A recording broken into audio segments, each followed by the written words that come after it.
Good afternoon. Thank you for coming today. I'm Kate Cunningham. I teach journalism here at the Communication and Journalism Department for about the past 6 years. About a year ago, I was hired as the Communication and Social Media Director at advance.unm. And it's kind of funny because people ask me all the time what a communications director does, right? They're not really familiar with newsletters, website, video, things like that. But no one ever really asks me what a social media manager does, right? Because everybody knows what social media is all about, right? It's like code word for cats. This is actually what I do all day. That's great, right? Here's Twitter for people who don't know. This is the funny cat pics account. Any cat people in the room? Okay, right? You're just like checking it out, cat in the dryer, that's funny, right? Right? Any dog people?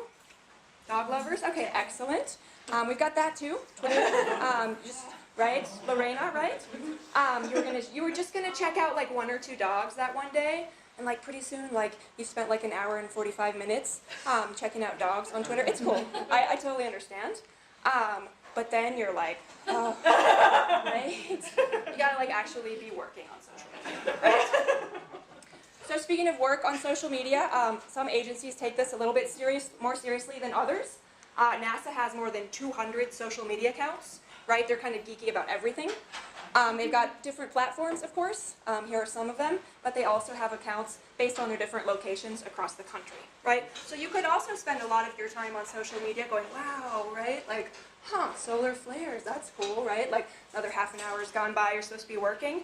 They have podcasts, right? The Silicon Valley podcast, cool GIFs, I mean, pretty much you name it. NASA or NSF is going to have something for you to look at, the evolution of gecko adhesion, right? You're like, that's cool. Gravitational light and things like that, waves, right?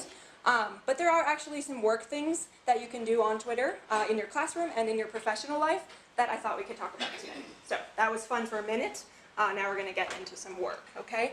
But first I want to talk about why social media. Okay, is this just a thing that the millennials do, right? The kids in your class? Probably not, right? Pew Research says 80% of adults now use at least one form of social media. Many of you raised your hand as identifying as part of that group right now.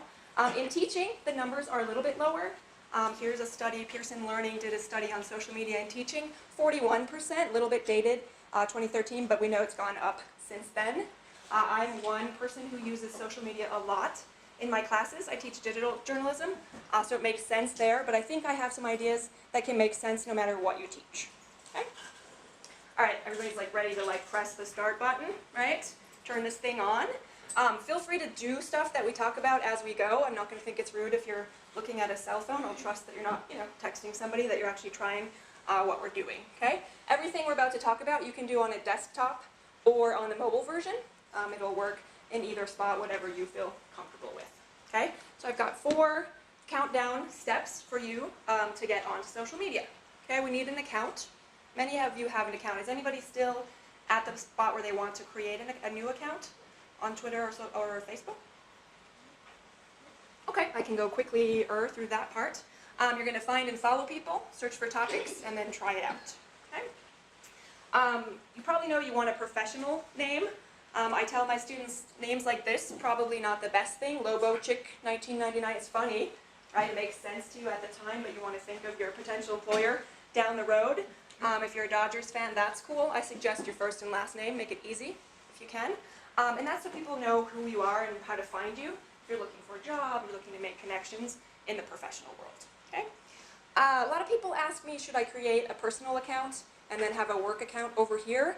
I've gone back and forth. I really think it's up to you, right? If you're a new mom and you've got the photos that you want to share on Facebook, but maybe you don't want to share that with everybody in your department, maybe you want a separate Facebook page for your fun stuff, okay? Totally up to you. I see people doing both.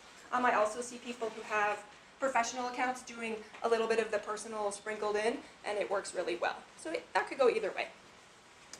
Keep in mind, though, your privacy settings, and we could probably talk about this for a whole semester, doesn't really mean things are private, right? Somebody could take a screenshot, share it somewhere else. Maybe you had posts that you didn't like, you wanted to take it down, it's kind of out there. So that's kind of a whole other topic, but just keep that in mind as you're deciding what you want to put out there in a professional or in an academic context. Okay? All right, so we need a picture, right? This is a really hard one for my students, right? I tell them no keg stand photos, and they're like, oh, okay. But what if you can't tell it's me, right? So you know, they're into these like graphical drawing type things. You still want a professional photo. Don't do the selfie, even though it's like the nicely lit selfie. Have a friend take a photo for you, right? Just step back, get something nice out there to represent you in a professional way. As you're creating your account, of course, you need a bio, right? The nice thing about social media bios, whether it's on LinkedIn, Twitter, or Facebook, is this is your chance to tell the world what you want to know about them.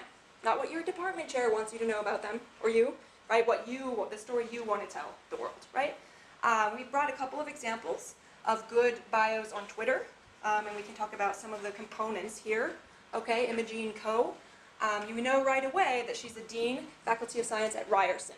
She's got the @ Ryerson, which is a way to say, this is where I work, right? The @ symbol denotes that this is a person or an institution, a company, something like that, right? I know right away she's a cell biologist. She's an advocate of equity, diversity, inclusivity, STEM, SciComm, right? She's using hashtags inside of her Twitter bio to tell people what she's about, right? I don't know this person, but right away I get a pretty good sense, right? That's what you want to do, is be succinct, short, and quick in telling people what you want them to know about you.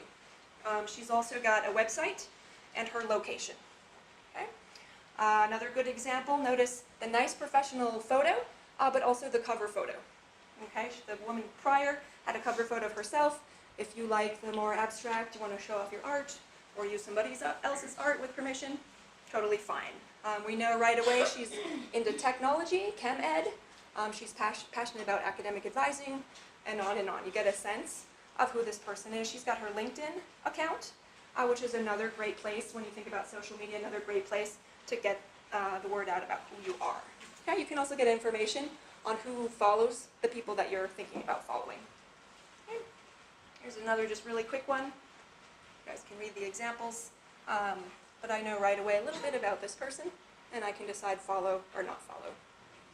Chem Connector, not a first and the last name per se, but is a person who's well known for the name of his blog. That's the same name, chemconnector.org, something. Yeah, it's a .com. It's .com. right there. You put it up. Is kind of known, that's sort of what he's known for. I think in that case, if you've built a blog or you've built a name for yourself, it's okay to not do last name, first name, last name, Right. things like that. He's also using his ORCID ID number, so people can see what he's published. Yes. Because he has a really common name. His name is Anthony Williams, which is a really common name, and it's a little bit different, but there's actually another Anthony Williams where he works, which is the EPA. So he decided to do this blog a long time ago, and has become well known for that, but also the ORCID immediately gets whoever is looking for him to his specific research materials. What does ORCID mean? An ORCID is an ID that they make you do, at least in like the journals that I've done, where it's almost an outside entity that you have to have an ID for in order to publish. So, short amount of space, tell people as much as you can about you, okay? All right, we want to fill up our feed, right? Most of you are familiar with a Facebook feed, right? This is the place where the information you choose comes in, right? This is the stuff you care about. This is a feed in Twitter, sort of that main column where people are updating and you're always seeing what other people are doing, right?